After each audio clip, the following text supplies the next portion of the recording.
இன்றைய ஆன்மீக தகவல் நிகழ்ச்சியில் ஒருவருடைய ஜாதகத்தில் 3ஆம் பாவம் அப்படிங்கிற 3வது இடம் எந்த மாதிரியான விஷயங்களை கணிக்க முடியுங்கிற விஷயத்தை விரிவாக பார்க்கலாம். அதாவது ஆணாக இருந்தாலும் பெண்ணாக இருந்தாலும் உங்களுடைய ஜாதகத்தில் லக்னத்திலிருந்து வலதுபுறமாக எண்ணி வரும் பொழுது 3வது கட்டம் 3வது ஸ்தானமாக சாஸ்திரத்தில் சொல்லப்பட்டிருக்குது. அந்த 3வது ஸ்தானம் இளைய சகோதர ஸ்தானமாகவும் உங்களுக்கு வாழ்க்கையில் கிடைக்கக்கூடிய முன்னேற்ற சம்பந்தப்பட்ட விஷயங்களை குறிக்கக்கூடிய ஸ்தானமாகவும் ஒரு மனுஷாளுக்கு இருக்கக்கூடிய தைரிய சம்பந்தப்பட்ட விஷயங்களை தெரிந்து கொள்ளக்கூடிய அம்சமாகவும் இந்த 3ஆம் இடம் வந்துட்டு இருக்குது. அதாவது தைரிய ஸ்தானமாக நிறைய பேர் பார்த்தீங்கன்னா பெரிய மீசை வச்சுக்கிட்டு ஆஜானு பாகவா உடம்பை வச்சுக்கிட்டு மிகப்பெரிய வீரராக தெரியும்.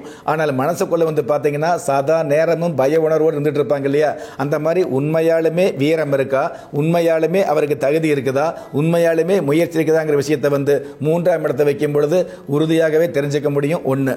அதே மாதிரி அதே 3ஆம் இடத்துல இளைய சகோதரர் சம்பந்தப்பட்ட உங்களுக்கு அடுத்து சகோதரர், அதாவது இளைய சகோதரர் அல்ல இளைய சகோதரி எத்தனை இருக்கும், அந்த இளைய சகோதர சகோதரி மூலமாக உங்களுக்கு எந்த அளவுக்கு நன்மை இருந்துட்டு இருக்கும், அந்த நன்மைகள் உண்மையான நன்மையா இருந்துட்டு இருக்குமா, அப்படி கிடைக்கக்கூடிய நன்மைகள் ஆயுள் முழுவதும் தொடருமா, அல்லது உங்களுக்கு இடையிலேயே பிரிவு ஏற்படக்கூடிய சூழல் உருவாகுமா, அல்லது அந்த இளைய சகோதரருக்கு திருமணம் ஆனதுக்கு அப்புறம் தேவையில்லாத தொந்தரவு, தேவையில்லாத எதிர்ப்பு, தேவையில்லாத பகை வருமா அப்படிங்கிற விஷயத்தை தெரிந்து கொள்ளக்கூடிய அமைப்பும் இந்த 3ஆம் இடத்துல இருந்துட்டு இருக்குது.